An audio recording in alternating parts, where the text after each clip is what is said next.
القلب مشاعر فيها قد أشرقت الشمس عليها عن خطط لم أعبأ فيها ستكون. Assalamualaikum warahmatullahi wabarakatuh, mga kapatid sa pananampalatayang Islam. Kinakailangan sa atin bilang isang Muslim ay mahalin, ibigin natin ang ating kapwa Muslim, no? Dahil ang tunay na mananampalataya ay yaong mapagmahal sa kaniyang kapwa, o di kaya yaong ligtas, no, ligtas siya sa kaniyang dila, o di kaya ligtas siya sa kaniyang mga kamay. Hindi nararapat sa isang Muslim na hindi maganda ang kaniyang pag-uugali sa kaniyang kapwa Muslim, na kailangan mong irespeto yung kapatid mo sa Islam. Hindi pwede o hindi mainam sa isang tao na wala siyang respeto sa kaniyang kapwa.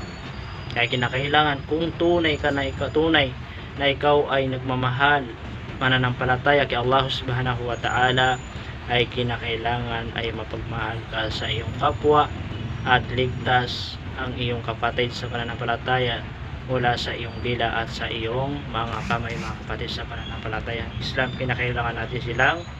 Kinakailangan natin ibigin o mahalin ang ating kapatid sa pananampalataya sa Islam. Mayroong isang hadith, no, na nanggaling kay Jabir radhiyallahu anhu. Kinalugdan siya ni Allah subhanahu wa ta'ala.